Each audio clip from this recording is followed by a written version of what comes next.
안녕하세요. 귀로 듣는 역사 이야기 이기환의 흔적의 역사 193회입니다.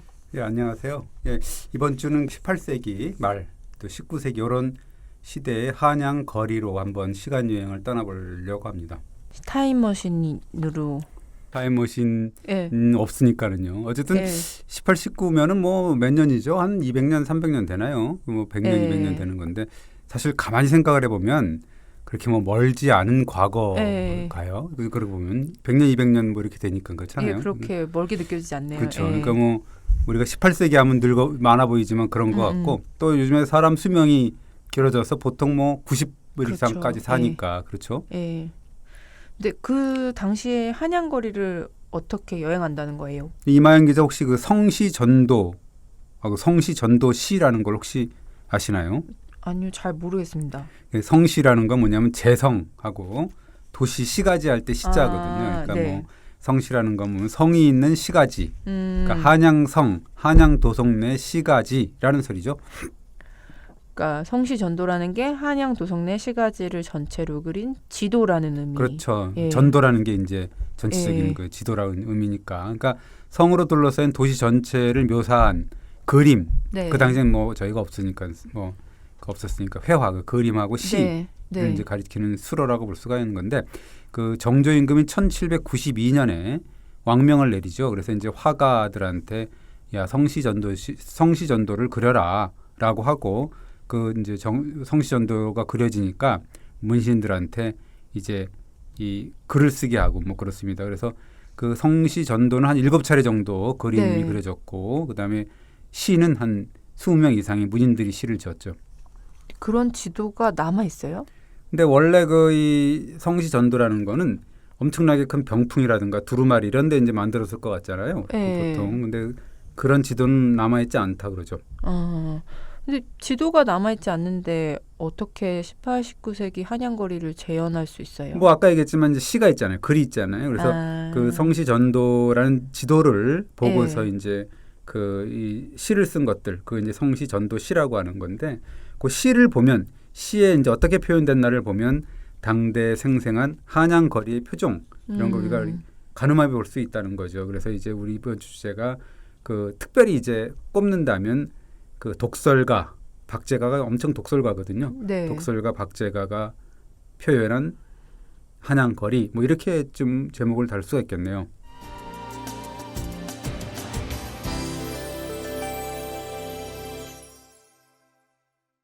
아까 정조 임금이 왕명을 내려 성시전도하고 시를 지으라고 했다고요? 그렇습니다. 1792년 음력 4월 24일이죠. 뭐 보통 실록에 나오는 일자는 음력을 얘기를 하는 거니까 그때 이제 그 규장각 관리들한테 시험 문제를 내리죠. 뭐라 그러냐면 여러분들 성시전도가 이게 완성이 됐는데 그림이 완성됐는데 네. 이걸 보고 시를 지어서 바치도록 해라.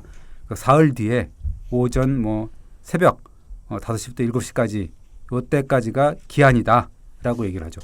심지어 제출 기한이 새벽 네. 시간. 네. 조선시대 관리들 너무 피곤했겠어요. 과거 시험 봐서 합격한 사람들인데 또 무슨 시험 문제를 내요. 그러니까 뭐 들들 볶았다고 볼 수가 있는 건데 뭐 요즘도 뭐 무슨 인사고과도 있고 그다음에 네. 승진 시험도 있고 하긴 하지만 그 당시에는 뭐 수시로 뭐 시험도 보고 뭐 그랬다는 거죠. 승진 하여튼 그랬다는 거고 그래서 특히나 그 임금이 직접 시험 문제를 내고 또 네. 채점도 했기 때문에 엄청 신경이 쓰였겠죠. 근데 왜 정조는 성시전도에다가 시를 쓰라고 한 거예요? 무슨 다른 뜻이 있었을까요? 이게 사실 왕조 시대 때는 지도를 함부로 그리는 게 아니잖아요. 그 보통 그 지도를 그린다는 거는 비밀 정보가 이제 유출된 가능성이 있기 때문에 그렇죠. 꺼려했죠. 그래서. 그럼 왜요? 그러니까 그 이 정조가 규장각을 만들었잖아요. 그래서 이제 규장각을 만든 이유가 또 화가 문신들의 실력 연마를 좀 이렇게 촉진하고 그들의 우열을 좀 가려서 좀 뭔가 좀 좋은 사람들을 이렇게 데리고 있으려고 관리하려고 했던 거 하나 있고 그다음에 그 당시에 그 영정주 시대가 약간 조선 시대로 봐갖고 중흥기라고 우리가 할 수 있잖아요. 네. 뭐 중흥기에 이르렀다고 우리가 자랑을 하면서 도성의 풍물 이런 것들을 기록하고 태평성대임을 과시하고 또 이제 그 정조로서는 궁궐 밖에서 이루어지는 어떤 민정, 그러니까 민간의 일을 갖다가 좀 이렇게 그 시를 통해서 알고 싶다. 뭐 그래서 도성의 정비 계획을 짜는 의미. 그래서 이제 왕권 강화의 의미까지 있었다는 거죠. 그렇다면 시는 어떻게 지으라는 거예요? 이게 그 화가들이 그린 성시전도를 보고 그 좀 길게 지으라 그랬어요. 우리가 뭐 7언 100운이라고 뭐 했는데 209, 1400자가 넘는 그런 시를 이제 쓰라 그래가지고 다 제출을 했죠. 힘들었겠어요. 네. 업무도 보랴, 시도 지으랴. 근데 정조 임금이 이걸 직접 채점했다고요? 예, 그 성적까지 다 나옵니다. 그래서 뭐 성적을 냈는데 1등이 그 당시 병조정랑 신광하, 그다음에 2등이 이제 뭐 이번 주에 그 주인공처럼 된 검서관 박제가, 그다음에 이제 이만수라는 사람이 3등, 그다음에 윤필병, 이덕무, 우리가 잘 아는 이덕무, 유득공 이런 분들이 이제 그 4, 5등을 차지했죠. 그러니까 그러면서 정조가 이 답안지에 나름대로 촌평을 남겼죠.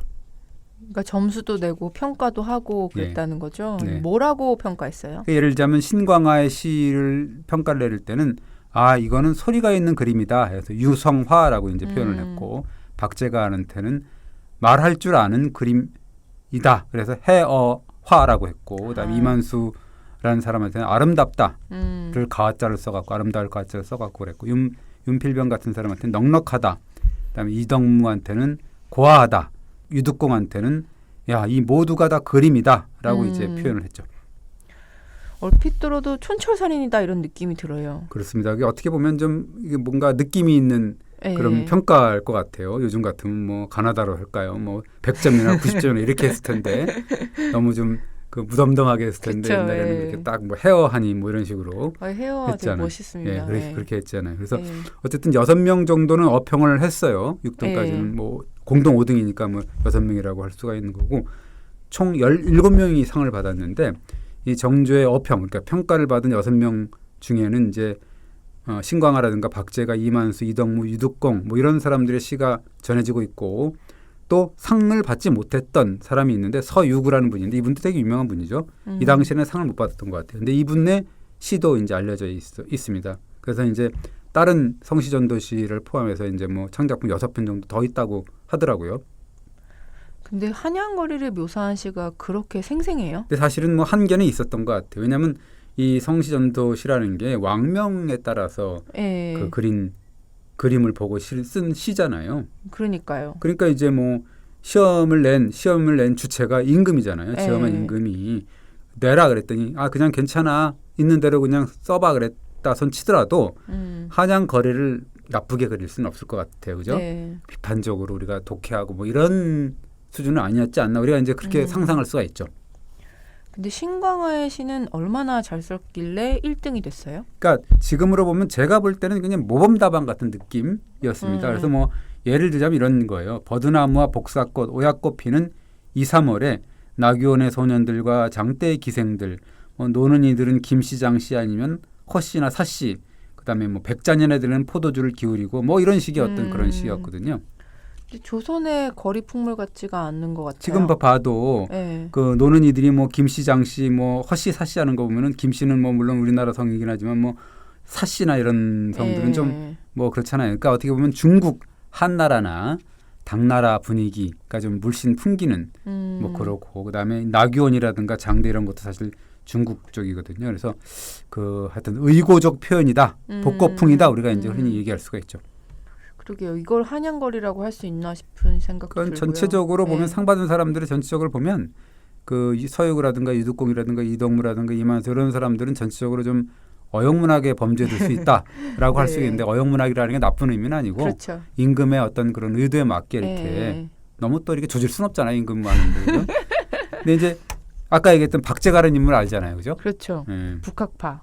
그리고 독설가로 알려져 있죠. 그렇습니다. 지난번에 한번 제가 다뤄본 적이 있거든요, 이 자리에서. 그 사실 박제가는 그 당시에 조선, 그다음 한양거리를 엄청나게 욕을 했거든요. 그 북학일을 보면 이렇게 나와 있어요. 사대부라는 작자들은 놀고 먹을 뿐만 아니라 하는 일도 없고, 한양성 안에는 분뇨가 넘치고 냇가의 석축에는 똥오줌이 가득 차, 인분이 가득 차서 더러운 냄새로 가득하다라고 아주 그냥 작사를 내놨거든요. 한양에 인분이 가득하다고요? 그렇죠. 그 보면은 우리가 그 드라마 있었죠. 베토벤 바이러스인가 김명민 대사가 네. 똥덩어리 뭐 이런 식으로 하죠. 당신은 똥덩어리야 이러면서 이렇게 하잖아요. 그러니까 네, 네. 박제가는 그 당시에 한양 거리를 똥덩어리 이렇게 이제 얘기를 한 거죠. 아, 그런 그러니까 이제 맥락에서. 그런데 네. 그 정조임금이 성시전도를 보고 시를 쓰라고 했잖아요. 네, 박제가는 어떻게 네. 했을까요? 근데 감히 똥덩어리 한양이라고 독서를 날릴 수 없었겠죠? 그렇죠. 그런 식의 어떤 독설은 그러니까 정조임금이 출제한 시험에서까지 네. 뭐 똥덩어리 이렇게 할 수는 없었겠죠. 네. 그래서 이제 이렇게 예를 들면 약간 사탕발림을 합니다. 뭐라는 사탕발림을 하냐면 예. 놀고 먹는 백성 없이 집집마다 다 부자고 저울농금 속이지 않아서 풍속이 모두 아름답다. 그다음에 어질인자 인의 성과 그다음에 오르리자 의 시장에 나라를 세워 번성함과 화려함만 믿지 않는다라고 아주 그냥 한상 말았습니다. 근데 아무리 임금의 명이라고 해도 너무 찬양한 것 같은데요?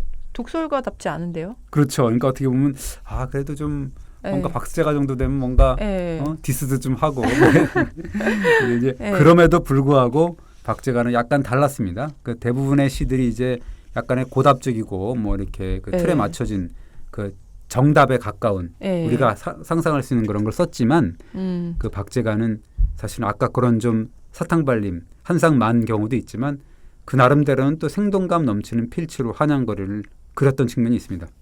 어떻게 썼어요? 그러니까 예를 들자면 물가 주막엔 술지개미가 산더미고 눈먼 장님이 호통치고 아이놈들이 깔깔거리고 개백정이 옷 갈아입으면 사람들은 몰라봐도 개는 쫓아가 짖어대고 성을 내며 노려본다 뭐 이런 식의 어떤 그 내용을 썼습니다. 뭐 막 이놈 저놈 하고 뭐 욕설을 써놨네요. 어떻게 보면 그 당대 풍물이잖아요. 예. 그 당시에 또 시장 바닥의 언어 그 말로 네. 뱉어내는 어법을 사용한 것 같은 느낌을 주잖아요. 그래서 그거 연구한 그 성균관대 안대회 교수 같은 경우 보면 그거를 비속의 품격이다 이렇게 얘기를 하더라고요. 품격 그렇게 얘기를 하는데 네. 그럼에도 불구하고 정조가 그 어떤 모범답안 같은 그런 다른 사람의 시를 또 뚫고 박제가의 시를 또 2등으로 뽑았다. 이런 것도 사실 또 중요하다고 볼 수가 있는 거죠.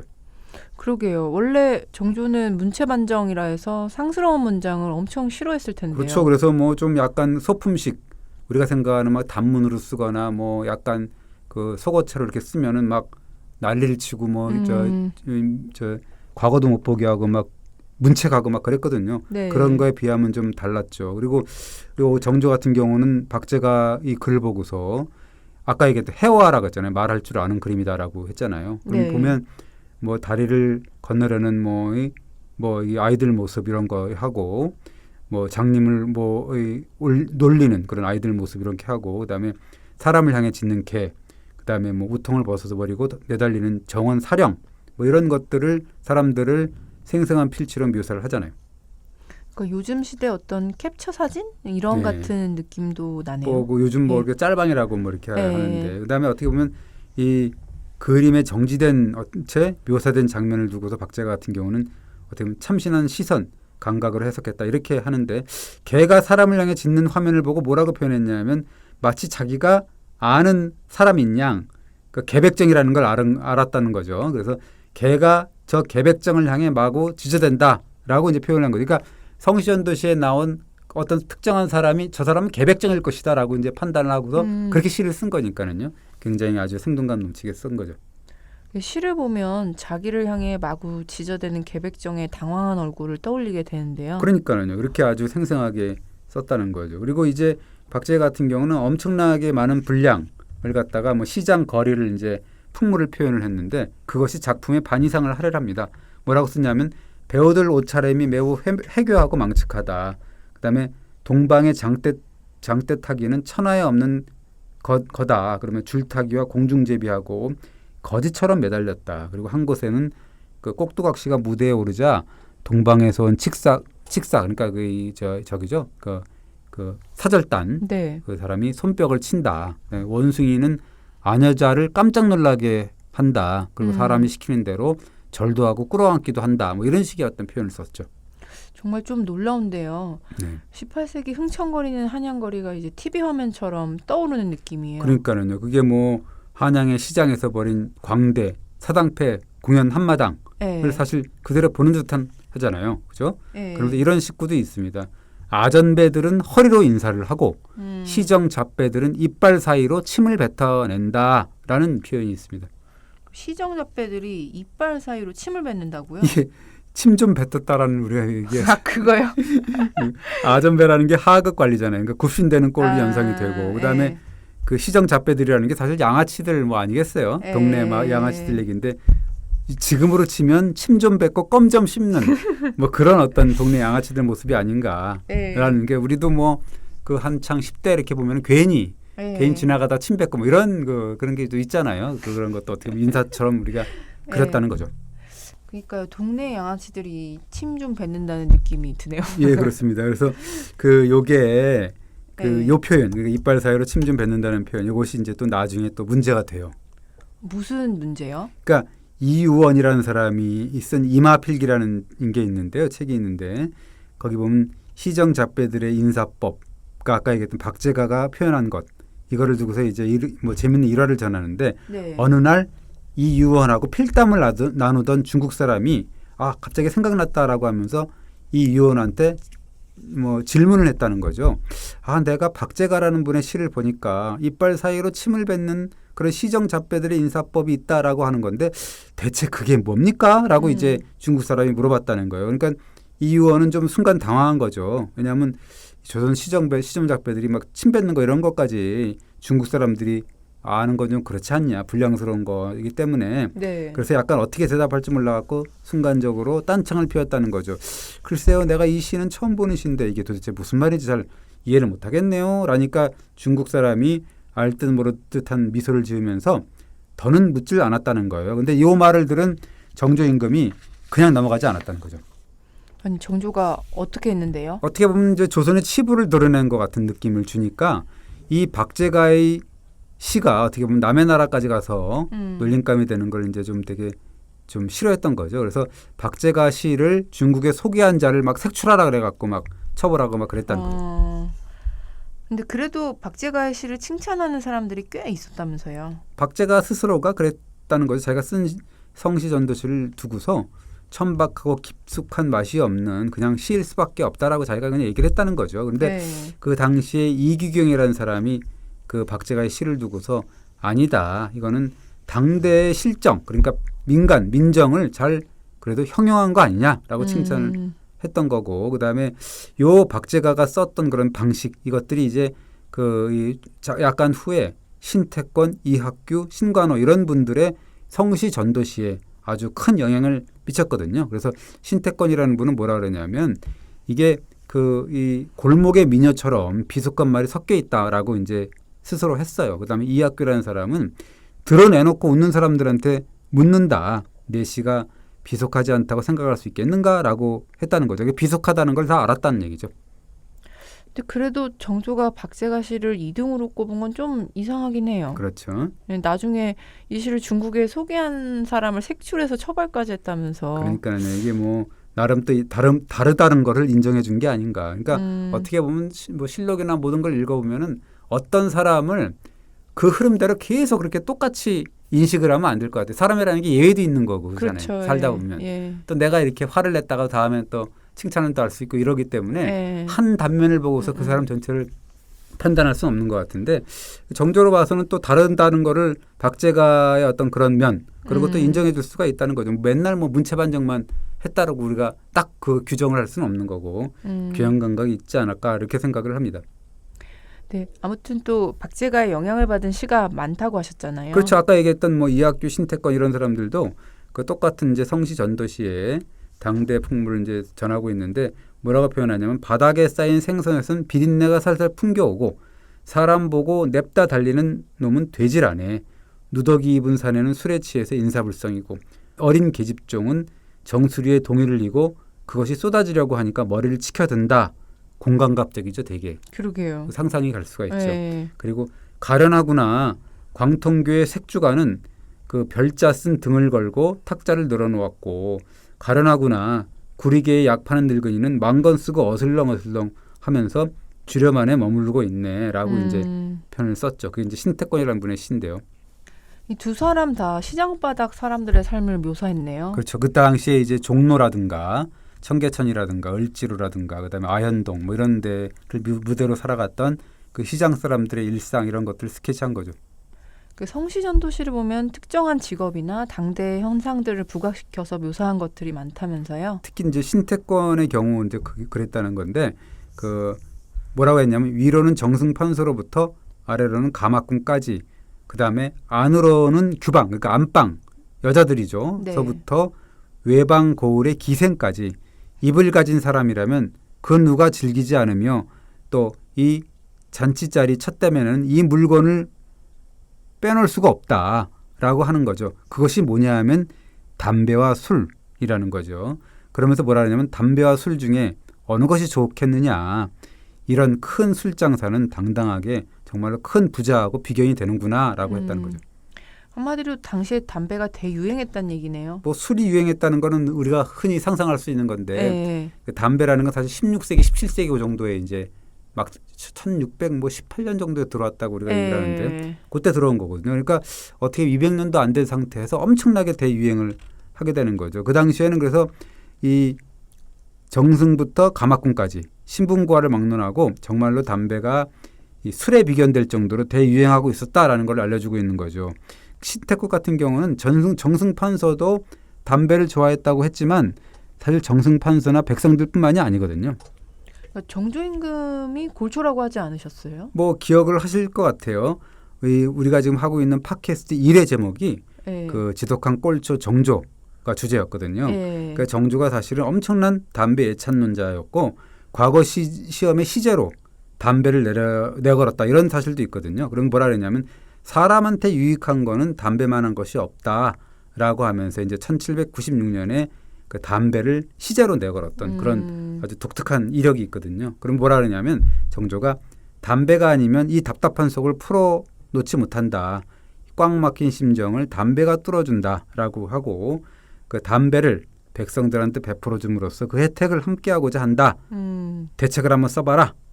라고 이제 하면서 예찬론을 펼치죠. 근데 요즘 같으면 좀 큰일 날 소리인데요. 그렇죠. 네. 요즘 같으면 말도 안 되는 소리를 하고 있는 거죠. 대통령이 담배도 못 필 텐데 요즘에 그죠? 네. 당시에 엄청나게 유행했다는 거죠. 그 당시에는 뭐 해로움을 잘 몰랐을 거 아니에요. 그죠? 그래서 12살, 13살짜리 뭐 여자 아이들까지 피웠다고 하죠. 아유. 여하튼 신태권의 시를 보면 술에 취하고 담배 연기에 쌓인 한양거리가 묘사되고 있어요. 그러니까는요. 그게 뭐 좀 자욱했을 거 아니에요. 그죠? 네. 담배를 막 이렇게 하고. 그 신태권의 시를 보면 또 하나의 직업이 나오죠. 어떤 직업이에요? 각회라는 게 있는데요. 우리말로 이제 집주름인데 혹시 뭐 어떤 건지 상상? 집주름이요? 집주름. 주름? 그러니까 집주름이 뭐냐면 지금으로 따지면 부동산 중개업자예요. 그래서 이제 부동산 중개업자 집주름이 나타나서 생업을 꾸리니 천냥의 집을 매매하고 백냥으로 돈을 받으니 네. 동쪽 집 사람에게 서쪽 집을 가리키고 막 그랬다는 거죠.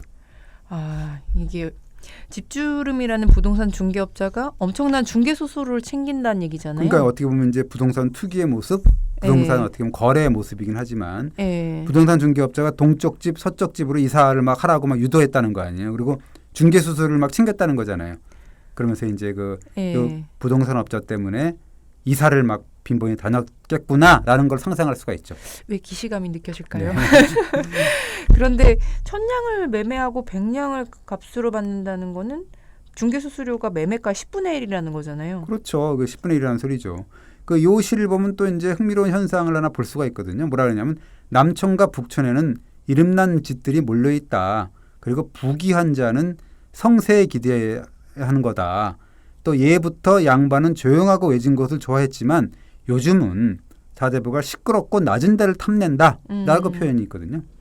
동네에 따라서 뭐 선호하는 동네가 있고 집의 가치도 동네에 따라 달랐다는 걸 알 수 있네요. 그렇죠. 지금 보면 이제 뭐 옛날에는 조용한 거고 외진 데를 좋아하는데 지금은 시끄러운 데를 좋아했다는 거예요. 번화가를 좋아한다는 그런 의미잖아요.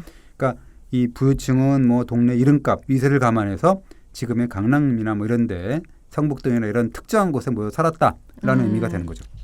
그러니까 조용한 곳을 좋아했던 사람들이 이제 번화한 동네를 좋아한다는 게 이제 시대에 따라 부촌의 조건이 바뀌었다는 거네요. 그렇죠. 이게 이제 좀 우리도 좀 그렇잖아요. 시대가 바뀌고 그러면은 뭐 이 고층 아파트를 좋아하고 뭐 이 또 평수가 또 작은 걸 좋아하고 뭐 이렇게 또 바뀌고 막 그러잖아요. 그렇죠. 예. 이제 그래서 이 처음에는 조용하고 외진 곳 좋아했다가 나중에는 낮고 번화한 동네를 찾고 뭐 이런 식으로 이주하고 있다라는 사회 현상을 얘기해주고 있는 건데 그럼에도 불구하고 서민들의 삶은 팍팍했다. 네. 왜 그러냐면 외진 골목에 팔짱 끼고 살자니 생계가 어려워서 빈촌에 둥질 틀어 시장 가까이 산다 이런 표현도 있거든요. 그렇군요. 근데 부동산 중개업체는 언제부터 있었어요? 이게 뭐 집주름 각해라고 아까 했잖아요. 근데 네. 뭐 영주실록에도 나옵니다. 뭐라고 나오냐면 윤성동이라는 사람이 사족인데 양반인데 그 부동산 중개업을 하면서 네. 이런 생업을 하고 있으니까 이게 참 얼마나 무례배냐라고 이제 탄핵당하는 그런 기록이 1753년에 영주실록에 나옵니다.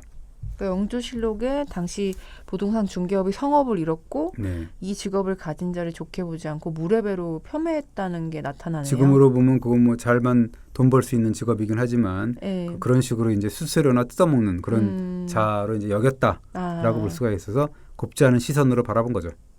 말끝마다 의리를 외치는 사람들도 있었다면서요. 그 성시전도시에 나오는 것들이에요. 그러니까 보면 의리를 외치면서 하이파이브를 나누는 한량들의 모습이 이제 우리가 상상할 수 있는 건데 네. 이렇게 되는 거죠. 아직도 중국 전국 시대에 연나라 조나라 시대의 협객을 사모하는 풍모가 남아 있다. 그러면서 말 달리고 투계를 하고, 그러니까 투계라는 게 그 닭싸움이죠. 닭싸움. 그렇죠. 그러니까 다 그렇게 해갖고 투계를 하고 그다음에 한자나 되는 칼을 차고 다닌다.